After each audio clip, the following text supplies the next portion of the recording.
in the Israeli-Palestinian context, donor pressure tends to be pro-Israeli, anti-Palestinian. And so what we're seeing is that, university presidents are facing pressure to, comment in a more partisan way on the Israeli-Palestinian conflict, and in fact, more troubling, to suppress pro-Palestinian statements or protests by students or faculty.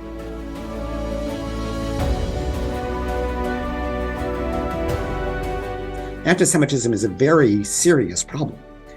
But if people begin to think that charges of anti-Semitism are just an excuse to censor legitimate criticism of the Israeli government, that cheapens the concept of anti-Semitism. It may make the Israeli government marginally more protected from criticism, but it will do that at the expense of the safety of Jews around the world. So this is a very cynical process. But more broadly, the American Jewish community is quite complex, and most American Jews are actually fairly progressive. They vote Democratic, 80% or so to 20%. Many leading pro-Palestinian voices are Jewish.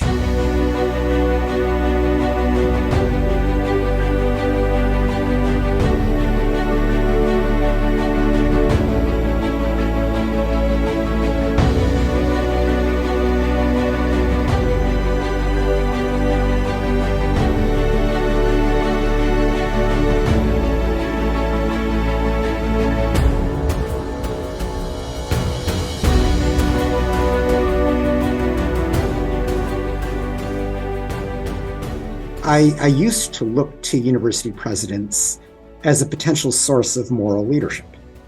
And, I kind of hoped that they would opine on the big moral issues of the day. But I've changed my mind because I've seen how that can backfire. And what we've seen over and over is that, university administrations are taking positions on global issues, and it's backfiring by undermining academic freedom.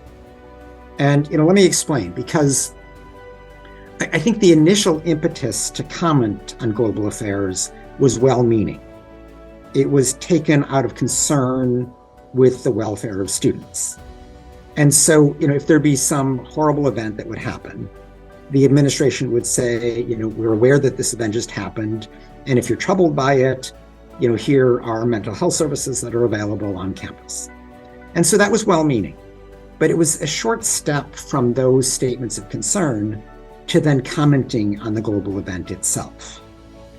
And once university leaders entered into the business of commenting on global affairs, they virtually invited donors to pressure them to change or modify their statements to make them more in accord with the donors' views.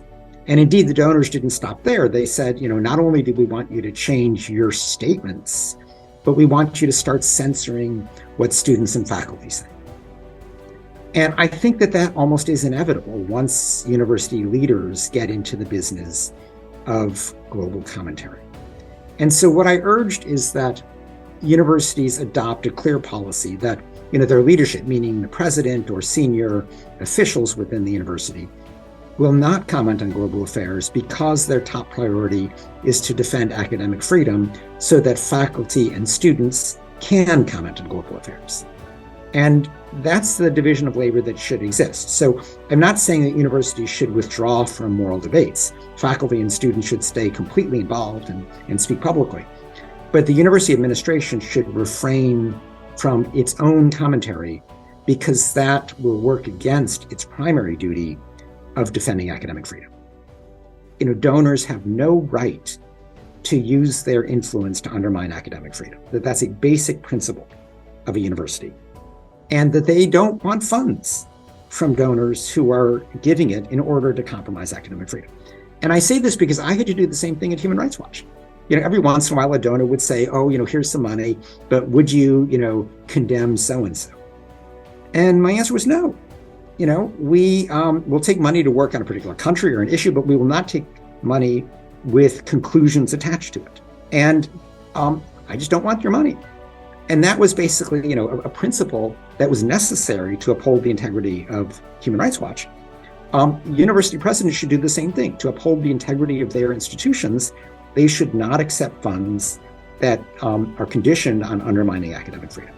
And if universities were to say that up front, I think it would actually push donors not even to try, and that it would save them a lot of aggravation, because donors would recognize that this is such a violation of basic principles that they should not be using their economic clout to try to censor or silence faculty or students on campus.